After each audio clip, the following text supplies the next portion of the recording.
రాజకీయ పార్టీలు ఎన్ని కుట్రలు చేసినా కుతంత్రాలు చేసినా రేవంత్ రెడ్డి బీసీల రిజర్వేషన్లు ఎంత అడ్డుకోవాలని చూసినా బీజేపీ పార్టీ అడ్డుకోవాలని చూసినా బీఆర్ఎస్ పార్టీ ఏదో గోడ మీద పిల్లిలాకున్నా ఇది ప్రజల్లోకి వెళ్ళిపోయింది. ఈరోజు బీసీల వాయిస్ అనేది ముఖ్యంగా బీసీలలో ప్రజల్లోకి వెళ్ళిపోయింది. ఇవాళ బీసీలు గ్రామీణ స్థాయిలో ప్రతి ఒక్కరు ఆలోచిస్తూ ఉన్నారు. ఈరోజు అన్ని రాజకీయ పార్టీలు కుట్రలు చేస్తూ ఉన్నాయి, కుతంత్రాలు చేస్తూ ఉన్నాయి.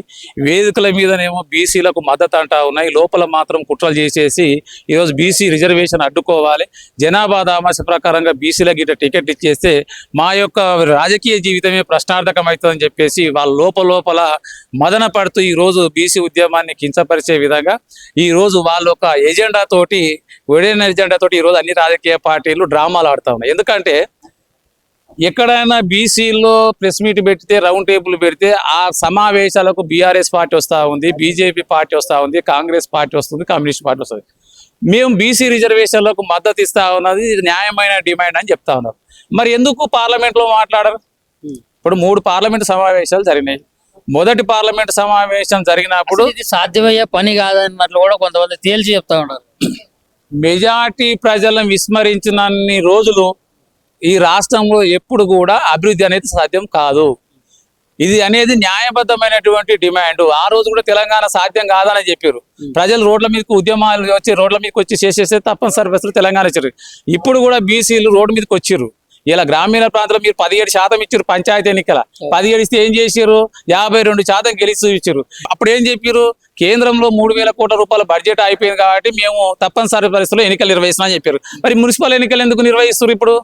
ఇప్పుడు ఏం బడ్జెట్ ఉందని చెప్పేసి, ఏం కొట్టుకుపోయిందని చెప్పేసి పార్లమెంట్ సమావేశాలు ఇలా స్టార్ట్ అయినాయి. మీరు అందరూ ఏం చేయాలి? బీజేపీ మీద పడి పార్లమెంట్ సమావేశాలు జరుగుతున్నాయి కాబట్టి బీసీ రిజర్వేషన్ల మీద చట్ట సవరణ చేయించాలి. అది చేయట్లేదు. ఇలా కేంద్రంలో కులగణన చేపిస్తే బీసీ కాలం పెట్టలేదు. అక్కడ ఎస్సీ ఎస్టీ పెట్టిరు, బీసీ పెట్టారు, అదర్స్ పెట్టిరు. ఇలా 3,600 కులాలు ఉన్నాయి, సంచార జాతులు ఉన్నాయి. వాళ్ళ యొక్క స్థితిగతుల మీద లెక్కలు చేయాల్సిన అవసరం ఉంది.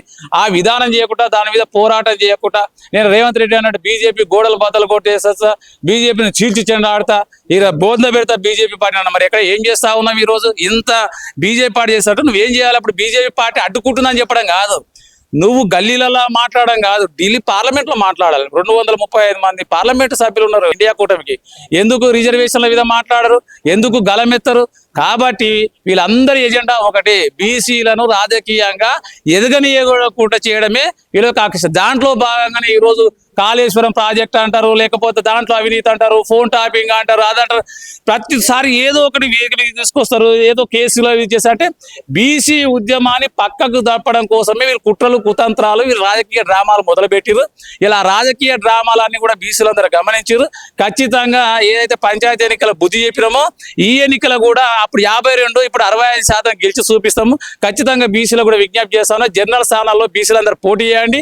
దానికి BC political front, intellectual forum ప్రతి ఒక్కరు మీ దగ్గరకు వస్తారు, మిమ్మల్ని గెలిపించుకోవడం కోసం కృషి చేస్తారని చెప్పి విజ్ఞప్తి చేస్తాం. ఇప్పుడు ఎన్నికల సమయంలో బలహీనులు మాత్రం కుల మత రాజకీయాలు చేస్తారన్నట్లు మాట్లాడుతున్నారు. వాళ్ళకి మీ సమాధానం? ఎన్నికల సమయంలో భాగంగా రాజకీయ పార్టీలు ఏం చెప్పినప్పటికీ కూడా మేము ఆల్రెడీ బీజేపీ పార్టీ కానీ బీజేపీ పార్టీ హిందూ అంటే ఎవరు? అసలు బీసీలే కదా హిందువులు అంటే. మరి మీ పార్టీ జెండా మోస్తున్నది బీసీలు. మరి మీరు బీసీలు జెండా మోస్తున్నటువంటి బీసీలను ఇలా రాజకీయంగా మీరు పొందబెడితే ఇలా రామచంద్రరావు మాట్లాడతాడు. ఈరోజు ఏమని మాట్లాడతాడు? గెలుపు గుర్రాలకే టికెట్ అంటాడు. గెలుపు గుర్రాల లెక్క చూసేస్తా నువ్వు కుంటి గుర్రం కూడా కాదా? నువ్వు రాష్ట్ర అధ్యక్షునికి అనర్హుడివి, కుంటి గుర్రం కూడా కాదు. నీ పేరు ఎక్కడ కూడా లేదు. రాష్ట్ర అధ్యక్షునిగా బీజేపీలో నీ పేరు లేదు. ఎవరి పేరు ఉంది? ఈటల రాజేందర్ పేరు ఉంది, ధర్మపురి అరవింద్ పేరు ఉంది, అదేవిధంగా ఆచారి పేరు ఉంది, ఈ విధంగా బండి సంజయ్ పేరు ఉంది. రామచంద్రరావు పేరు ఎక్కడ ఉందా? మరి గెలుపు గుర్రాలని ఎట్లా మాట్లాడతావు? నువ్వు నీకే దిక్కు లేదు ఆ పార్టీలో. ఇలా గెలుపు గుర్రాలు అంటే గెలుపు గుర్రాలు అంటే ఎవరు రాబాయ్? ఈరోజు రియల్ ఎస్టేట్ చేసేటోళ్ళు, మాఫియా చేసేటోళ్ళు, భూదందాలు చేసేటోళ్ళు, వీళ్ళు మర్డర్లు చేసిన వాళ్ళ అంటే ఇలా జెండా మోసేటోళ్ళకి అవకాశం ఇయ్యరా? కాబట్టి జెండా మోసలోనికి మీరు అవకాశం ఇవ్వకపోతే మీ జెండాలు భూస్థాపితం చేస్తారు. మీ రాజకీయ పార్టీలకు టూలెట్ బోర్డు పెట్టుకోవడం తప్పితే 2020లో అంతకంటే చేసేది ఏముండదు. వచ్చేది బీసీల శాఖం, బీసీల రాజ్యాధికారం.